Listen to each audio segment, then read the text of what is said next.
Hi, my name is Hillary Kozakowski, and we are here today with Raul Haichu, who is Mr. Venezuela, and he is here today to talk to us about health and fitness. So, Raul, thank you so much for coming today. It's my pleasure. Thank you. We are excited to learn all about fitness and nutrition and hear what you have to say. So, the first question I want to ask you is, how did you get this title of Mr. Venezuela? What did you have to do to earn this title? Yes.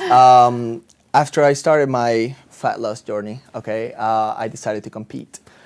When I started to compete, everyone said, hey, it looks like you're competing in one of the Mr. USA, Mr. Universe competitions, so you're Mr. Venezuela. So, and I didn't care about it, and it was whatever for me, and everyone started calling me Mr. Venezuela, so that's where it came from. Okay, so did you actually ever compete then in a bodybuilding? Yeah, absolutely, okay. Yeah, and I'm actually nationally qualified. Awesome. So yeah, great. Definitely. So are you right now training to do any other competitions, or was that just a one-time thing? It was a multiple times thing. I've competed for 4 years. This year actually is the first year that I didn't compete in my career because I've been taking care of a lot of my clients this year, and there's a lot of stuff going on. But I will compete next year again, and I'm super excited. I will be bringing a completely different package. So. Yeah. So what got you into this field of health and fitness? Were you always kind of into it growing up, or did something happen that made you more interested in health and wellness? I wasn't into fitness and wellness at all. I actually grew up overweight, and I grew up doing all types of diets. If you name it, I've probably done it. And when I started seeing results, I just decided to switch into helping people, with the knowledge that I have gotten from school, etc. And yeah, it just turned into a business. I started helping a lot of people, and then I got to the point where I'm like, well, maybe I should probably charge for this. And I started charging very little, and then it grew into more and more and more and more. So, and then here I am, fast forward 7 years, and then I have my own company, and everything's amazing. That's great. So you mentioned diets. So I know that there are all different kinds of diets out there today. So I want you to tell us, is there any one that you recommend? Like, what do you feel about diets? Do you think that some of them work? Do you think they don't work? Sure. Tell us about that. Okay, some diets work. A lot of diets can actually work. I feel like the main thing that people get from trying a diet, any type of diet, is the fact that they become more aware of what they're eating. Mm-hmm. Now, whether a diet A or a diet B will work for you, that really depends on your body type, on what you do every day. Some people will work and respond better to low carbs or higher fats and lower carbs, etc. So I think diets need to be a little bit more personalized. That's why a lot of people try diets and they don't see results, Now, if you have somebody who's extremely overweight, any type of diet, as in like more of a lifestyle change diet that they do, will help them tremendously. Now, can you get rid of your last 10 pounds of fat with any type of general diet, cookie cutter plan? Absolutely not. So I know you do a lot of like custom planning for people as far as nutrition stuff. Tell us a little bit about that. How do you go about creating a diet plan or a nutrition plan for people? Absolutely. The first thing that I do with my clients is I send them a questionnaire.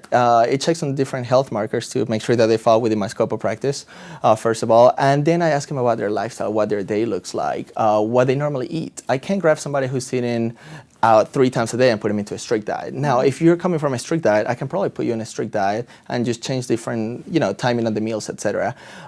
So I ask them everything about their day, what they normally eat, and any type of activities or anything. If they have cravings, I can actually, I don't want to say fix that, but I can help them a lot with the cravings. And then I just design everything from there.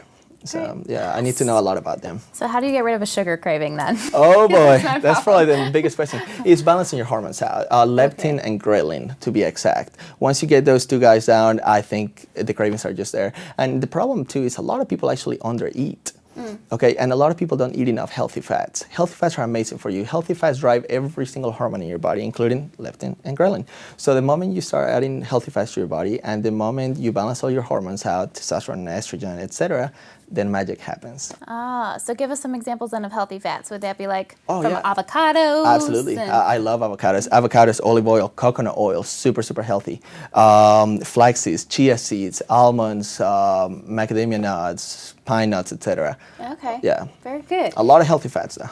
So what would you recommend then for people who maybe they, don't know where to start? Like they want to lose weight or they want to get healthier, but they don't know what to do as a first step. Because I know a lot of times people turn to diets, but maybe that's not always the answer. So what do you recommend kind of as an initial step? I think that most people that turn into diets, they want a jump start right away, okay? And the problem with that is that people tend to go too drastic. So what I tell people is normally, do it slow, do small changes, let your body wait to see what your body is going to do. And based on that, if you see results, great, keep doing it. If you don't, then maybe you need to change something else. So doing small changes will take you a long way. When you get to the point where you've tried everything and nothing works, that's when you need outside help. But until then, just try to eat better, healthier, cleaner, whatever you want to call it. So. And I know sometimes it can be a little overwhelming for people. They have this big goal of losing 20 pounds or 30 pounds or whatever it is, but they have all these daily activities that they're already involved with, and time is an issue, and they don't have time to, prep meals or do all of that. So maybe from kind of a student perspective too, how would you recommend like balancing it all? Like I know, in the beginning it's just very overwhelming. So what are some practical things that people can do? It is. And here's the thing, whether someone eats out or they prep their meals, you have the choice to put something in your meals or to have a choice when you eat out. So it's just about picking healthier things. Snacks, if you're getting a honey bun and a Coke, that's probably not the healthiest pick. Now, if you grab some almonds and maybe yogurt or something like that, it would be a healthier pick, So it's just about choices and the person actually wanting to make a change. And slow changes, like I say, slow changes go a long way. So you just mentioned yogurt, and I know that dairy is like this huge hot topic now on whether or not we should be eating dairy. So what is your opinion on dairy? Dairy is beta A1 versus beta A2 casein. 95% of the cows in the United States have an enzyme in their liver called beta A1. The other 5% have the beta A2 enzymes. Beta A1, even if it's organic, grass-fed, etc., is going to be highly inflammatory at the cellular level. Beta A2, if it's organic, will be amazing for you. And it's mainly in the United States. That's why you see a lot of people come from India, Pakistan, etc., dairy-heavy countries into the United States and see a lot of disease. However, when they go back to their countries, everything goes away, and it's because of the dairy. Other than that, if you cannot find a beta A2 casein dairy, then organic will definitely be your best bet, and stay away from whole milk as much as you can. Okay. Good advice. Good advice. Cheese is really good for you, actually. Just make sure that it's grass-fed. Okay. Yeah. I like to hear that. I love cheese. Yeah. So with all that you're doing and all that goes on in your life, how do you stay motivated to, do your daily workouts and eat healthy? Is there a driving factor that kind of pushes you on? Absolutely. Just like I motivate my clients motivate me. There's nothing more satisfactory to me than seeing my client where they were and then where they are now. And I get really involved with my clients too. If I can, I try to work out with them, or I really check on them and I make sure they're seeing progress. When they're seeing progress, that motivates me a lot. And I love what I do. It's honestly become a lifestyle. So me exercising and eating healthy is just second nature now. That's great. Yeah. And so where can people follow you? I know you have an Instagram account. I do have an Instagram account. It's going to be at Mr_Venezuela, Mr_Venezuela. Okay. And I have a Facebook page too. It's facebook.com/Mr. Venezuela. Okay, great. So, well, thank you so much for being here today. My pleasure. Thanks for having me. Appreciate all the advice.